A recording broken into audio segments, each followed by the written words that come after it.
Hello අයිබෝවන් ඉතින් තවත් අලුත් වීඩියෝ එකක් එක තමයි ඔයාලා මේ එකතු වෙලා ඉන්නේ. ඉතින් අද අපි කතා කරන්න යන්නේ මෙන්න මේ වගේ ලස්සන වෝටර් ෆවුන්ටන් එකක් ගෙදරදීම ලේසියෙන් හදාගන්නේ කොහොමද කියලා. ඉතින් හරිම ලේසි. අපි වීඩියෝ එකට ගිහිල්ලාම වැඩි විස්තර කතා කරමු. ඉතින් මතක් කරනවා channel එකට අලුත් කෙනෙක් ඉන්නවා නම් subscribe කරලා එකතු වෙන්න. එහෙමනම් අපි යමු වීඩියෝ එකට. ක්‍රියේටිව් වීඩියෝස් බලන්න කැමති කෙනෙක්ද? අලුත් experiment, how to make videos, craft ideas මේ වගේ වීඩියෝස් බලන්න හදන්න කැමති කෙනෙක්ද? එකතු වෙන්න නිර්මාණශීලීත්වය සොයාගෙන යන්න. ක්‍රියේටිව් ඔපොසිට් YouTube channel එක දැන්ම subscribe කරන්න.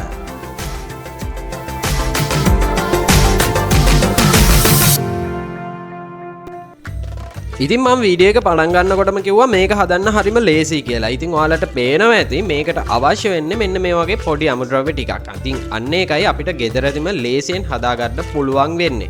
ඉතින් අපි මේකට අවශ්‍ය වෙන අමුද්‍රව්‍ය මොනවද කියලා මතක් කරගෙනම වීඩියෝ එකේ ඉස්සරහට යමු. මෙන්න මේ වගේ මෝටර එකක් ඕන වෙනවා. මේක ඇත්තටම රුපියල් 400ක් වගේ වෙනකොට කඩෙන් මිලදී ගන්න පුළුවන්. ඒ වගේම පොට් එකක්, වයර්ස්, ඒ වගේම බල්බ්ස්, ඔක්සිජන් ටියුබ් එකක්. ඉතින් මේ ටික තමයි ප්‍රධාන වශයෙන් අවශ්‍ය වෙන්නේ. ඊට අමතරව අපිට මෙන්න මේ වගේ රිජි ෆෝම්ස් ඕන වෙනවා. ඉතින් මම මේ රිජි ෆෝම්ස් මට අවශ්‍ය හැඩතල වලට කපාගෙන තියෙන්නේ. ඔයාලටත් පුළුවන් ඔයාලගේ මොනවා හරි ලස්සන නිර්මාණයක ආකෘතියක් තියෙනවා නම් අන්න ඒ විදිහට මේ රිජි ෆෝම්ස් ටික කපා ගන්න. ඊට පස්සේ අපිට කරන්න තියෙන්නේ මේ රිජි ෆෝම් ටික අවශ්‍ය විදිහට ග්ලූ ගන් එක භාවිතා කරලා මෙන්න මේ වගේ අලව ගන්න.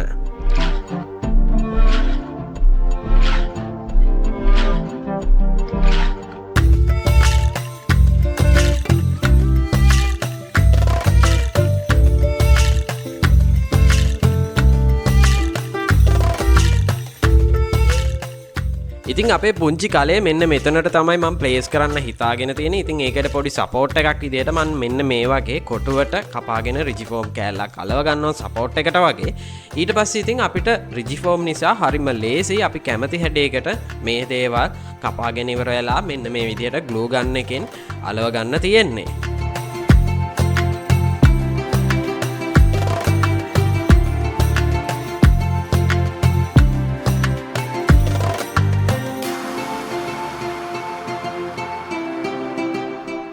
ඔන්න දැන් ඉතින් ප්‍රධාන වශයෙන් මේකේ ආකෘතිය හදාගෙන ඉවරයි. මට පොඩි ගඩොල් කැටවල ලුක් එකක් ගන්න ඕනේ. ඉතින් ඒ විදිහට මම මෙන්න මේ වගේ පෑනකින් ඉරි ගහගෙන තියෙනවා. ඊට පස්සේ ඔයාලට පුළුවන් බවුත් එකකින් හරි නැත්නම් ග්ලූ ගන් එකෙන්ම පුළුවන් රත් වෙලා තියෙන නිසා මෙන්න මේ වගේ ඒ අදාළ ඉරි ටික කපා ගන්න. ඊට පස්සේ අපිට අවශ්‍ය වෙනවා අපේ පොට් එක. ඉතින් මේකට තමයි අපි දැන් ප්‍රධාන වශයෙන් ඔක්සිජන් බටේ සවි කරගන්න ඕනේ. ඒ වගේම මම මෙතනට බල්බ් එකක් දාගන්න හිතුවා ලස්සන වෙන්න. ඉතින් ඒ බල්බ් එකටයි ඔක්සිජන් බටටයි අවශ්‍ය වෙන විදිහට ඒ සයිස් එකට සිදුරු දෙකක් මම විද ගන්නවා.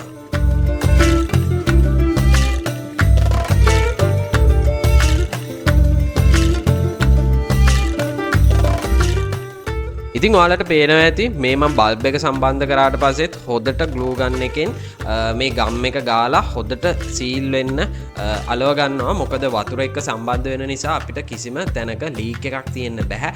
ඊට අමතරව අපි මේකේ සිමෙන්ති මිශ්‍රණයක් යන නිසාත් සම්පූර්ණයෙන්ම වතුර වලින් ලීක් වෙන්නේ නැති වෙන්න අපිට හදාගන්න පුළුවන්. ඉතින් ඊට පස්සේ අපිට පුළුවන් ඔක්සිජන් බටේ මෙන්න මේ විදිහට එන්න ඕනි තැනින් එළියට අරගෙන ඉවර වෙලා අපේ චූටි පොට් එකට ඒක සම්බන්ධ කරගන්න.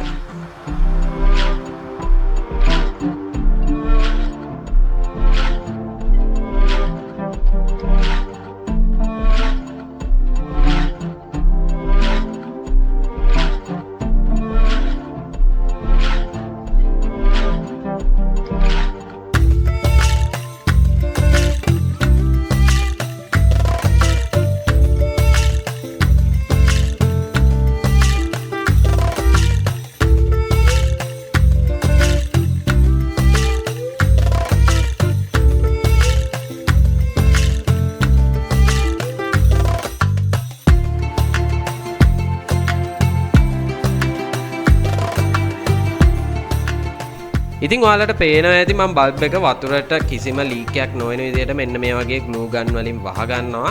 ඊට අමතරව තව ලස්සන කරගන්න ඔයාලට බල්බ් වර්ග භාවිතා කරන්න පුළුවන්. මම මේ වෝටර් ෆවුන්ටන් එකට ප්‍රධාන වශයෙන් භාවිතා කරන්නේ දම් පාට සහ සුදු පාට LED බල්බ්ස්. ඉතින් ඊට පස්සේ ඔයාලා කැමති ප්ලේස් එකකට මේ කියන බල්බ් ටික අපට ෆික්ස් කරගන්න පුළුවන්. ඉතින් ඔයාලට පේනවා ඇති මේ බල්බ් එකට මම ඔක්සිජන් බටයකුත් සම්බන්ධ කරලා තියෙනවා. ඒ මොකද කිව්වොත් වැඩි ආරක්ෂාවට ඔක්සිජන් බටේ සීල් කරලා තියෙන ග්ලූ ගන් වලින්. එතකොට බල්බ් එක ඇතුළට කිසිම වෙලාවක වතුර කාන්දුවක් වෙන්නේ නැහැ. ඉතින් ඔයාලටත් ඒ විදිහට ඒක ෆලෝ කරන්න පුළුවන්.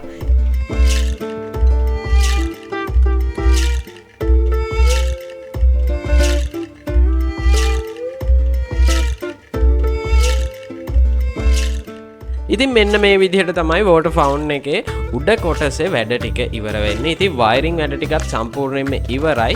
දැන් ඔයාලට මෙතන පේනවා ඇති මෝටර් එකට මම ලයින් එක දීලා තියෙනවා මෙන්න මේ විදිහට. ඊට අමතරව බල්බ්ස් වලට ඔන් ඔෆ් කරන්න මිනි ස්විච් එකක් දාලා තියෙනවා. ඉතින් ඒ විස්තර ඔක්කොම මම ඩිස්ක්‍රිප්ෂන් එකේ සඳහන් කරන්නම් මොන වගේ දේවල්ද අවශ්‍ය වෙන්නේ කියලා. ඊට අමතරව අපිට DC පවර් පැක් එකෙන් DC වෝල්ටේජ් එක ආවහම ඒක ප්ලග් කරගන්න මෙන්න මේ වගේ DC පවර් පික්ටේල් එකක් භාවිතා කරලා තියෙනවා. ඉතින් දැන් ඔයාලට පේනවා ඇති අපේ වයරින් වැඩ ටික මෙන්න මේ විදිහට ඉවරයි. ස්විච් එකෙන් අපිට බල්බ්ස් වල ඔන් ඔෆ් කරගන්න පුළුවන් සහ මෝටර් ලයින් එකට ඩිරෙක්ට් කරන්ට් එක දීලා තියෙන්නේ. ඒ වගේම මතක් කරනවා මෙතනදී DC කරන්ට් එකක් යන්නේ. ඒ නිසා කිසිම හානියක් අපිට වෙන්නේ නැහැ. විදුලිය කාන්දු වුණා කියලා එහෙම ප්‍රශ්න වෙන්නේත් නැහැ.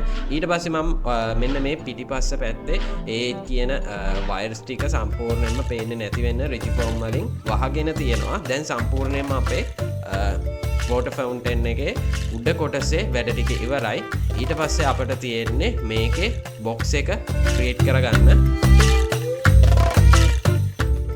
ඉතින් මේක බලන ඔයාලට දැන් ප්‍රශ්නයක් වෙන්න පුළුවන් කොහොමද මේකට සිමෙන්ති මිශ්‍රණය අලවගන්න කියලා. ඉතින් ඒ ප්‍රශ්නෙට තමයි මුලින්ම අපි මේ අයිස්ක්‍රීම් බොක්ස් එකේ ටිෂු පේපර්ස් වලින් සම්පූර්ණ ගම් වලින් මෙන්න මේ විදිහට අලවගන්න ඕනි වෙනවා.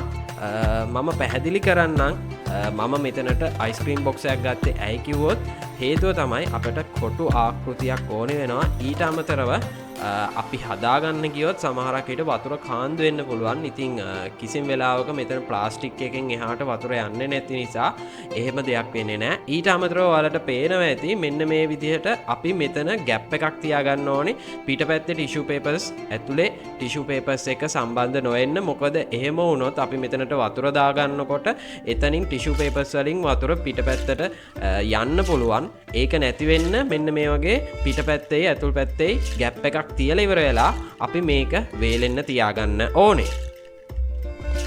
ඊට පස්සේ අපට පුළුවන් සිමෙන්ති මිශ්‍රණය මෙන්න මේ විදිහට බොක්ස් එකට ඇප්ලයි කරගන්න. ඉතින් මේ විදිහට බොක්ස් එකක් හදාගන්නකොට ක්‍රම දෙකක් තියෙනවා. ඔයාලට මතක ඇති මම ලොකු වෝටර් ෆවුන්ටන් එකක් හැදුවා. එන්න එතනදී භාවිතා කරපු ක්‍රමය තමයි අර අපිට අවශ්‍ය වෙන ආකෘතියකට ඒකට වැලි පුරවලා ඉවර වෙලා සිමෙන්ති මිශ්‍රණය වක් කරගෙන ඉවර වෙලා ඒ හැඩේ එන විදිහට හදාගන්න. මම ඒකේ කාඩ් එක දාන්නම්. ඒකෙන් ඔයාලට බලා ගන්න පුළුවන්. ඉතින් මම මෙතනදී හිතුවා ඊට වඩා ලේසි වෙයි කියලා මෙන්න මේ විදිහට අයිස්ක්‍රීම් බොක්ස් එකට මේ සිමෙන්ති මිශ්‍රණය ඇප්ලයි කරගන්න එක. ඇත්තට මේක වේලුණාට පස්සේ ඇතුළට වතුර දැම්මට පස්සේ පිටපැත්තට වතුර කාන්දු වීමක් උනේ නැහැ. මොකද අර ටිෂු පේපර්ස් වල ગેප් එකක් එතනින් දාලා තිබුණ නිසා සහ මේ සිමෙන්ති මිශ්‍රණය හොඳට කප් එකට අල්ලලා තිබුණා.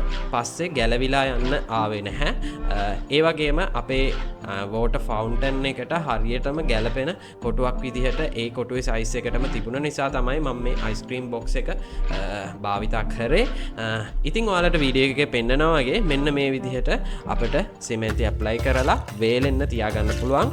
වේලුණාට පස්සේ මෙන්න මේ වගේ තමයි තියෙන්නේ. හරිම හයියයි හොඳට තියෙනවා. ඒ වගේම වතුර ලීක් වෙන්නේ නැහැ. ඒක තමයි ප්‍රධාන වශයෙන්ම වෙන්න ඕනේ. එතකොට අපට අපේ ගෙදර ලස්සනට මෙන්න මේක තියාගන්න පුළුවන්.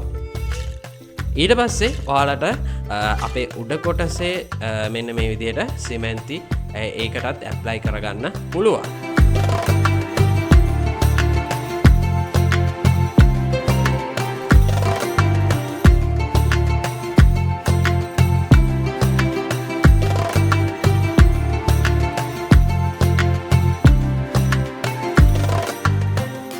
ඉතින් මේ විදිහට ඇප්ලයි කරනකොට පොඩි මික්ස්ටේක් එකක් වුණා. ඒ තමයි මේ පොඩි පොට් එක වතුරෙන් පෙගෙන්න තියාගන්න බැරි වුණා. ඒකයි ඔයාලට පේන ඇති මේ සිමෙන්ති ගානකොට ඒක කලයට අල්ලගන්න නිසා ඉක්මනට වේලෙනවා. ඉතින් ඔයාලා මේක ඇප්ලයි කරන්න කලින් වතුර පොට් එක හොදට වතුරෙන් පොගවලා ඉවර වෙලා ඇප්ලයි කරන්න පුළුවන්. ඊට පස්සේ අපිට මේක වේලෙන්න තියාගන්න පුළුවන් සම්පූර්ණයෙන්ම ඉවර වුණාට පස්සේ. ඉතින් දැන් අපිට තියෙන්නේ මේකේ ලස්සන කරගන්න වැඩ ටික කරගන්න. ඉතින් ඒකට ඔයාලට මෙන්න මේ වගේ විවිධ ප්ලාන්ට්ස් භාවිතා කරන්න පුළුවන්. ගොඩක් වෙලාවට ඔය මේ වගේ ප්ලාන්ට්ස් ප්ලාස්ටික් ඒව ගන්න පුළුවන් අපට මාළු කඩවල් වල තියෙනවා. ඉතින් අන්න එහෙම එකක් තමයි මම මෙතනදී භාවිතා කරන්නේ. හරි දැන් අපිට තියෙන්නේ මෝටර් එක මේකට ෆික්ස් කරගෙන ඉවර වෙලා පවර් සප්ලයි එක දෙන්න.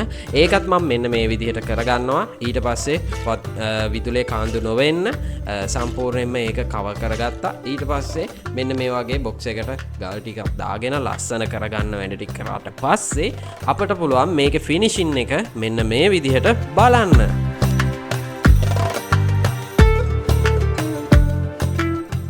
ඉතින් ඔයාලට පේනවා ඇති ඩිරෙක්ට්ලි දැන් පවර් සප්ලයි එක දුන්නට පස්සේ මෝටර එක වැඩ කරනවා. අපිට ස්විච් එකෙන් ලයිට් ටික ඔන් ඔෆ් කරගන්න පුළුවන්. මෙන්න මේ වගේ හරිම ලස්සනයි. ඉතින් ඔයාලට පේනවා ඇති කඩේ තියෙනවා වගේම තමයි කඩේ තියෙන එකට වඩා වටිනාකමක් එනවා අපිම අතින් හැදුවට පස්සේ. ඉතින් ඇත්තටම ඔයාලා මේ වගේ දෙයක් ගෙදරදීම කරනවා නම් ඔයාලා මොනවා හරි ප්‍රශ්නයක නම් ඉන්නේ ස්ට්‍රෙස් එක රිලීස් කරගන්න, මයින්ඩ් එක රිලැක්ස් කරගන්න මෙන්න මේ වගේ අලුත් දේවල් කරන එකෙන් ඇත්තටම ඔයාලගේ ජීවිතේට දෙයක් ගන්න පුළුවන්. ඉතින් ඒ දේවලුත් මතක් කරන ගමන් තමයි මම හිතුවේ මෙන්න මේ වගේ අලුත් දෙයක් මගේ channel එකේ ඔයාලට ලබා දෙන්න ඕනේ කියලා. ඉතින් මම හිතනවා අද වීඩියෝ එක ඇත්තටම සාර්ථක ලස්සන වීඩියෝ එකක් වෙන්න ඇති කියලා. ඉතින් channel එකට අලුත් කෙනෙක් ඉන්නවා නම් subscribe කරන්න කියලා මතක් කරන ගමන් අදට මම මේ වීඩියෝ එකෙන් සමුගන්නවා.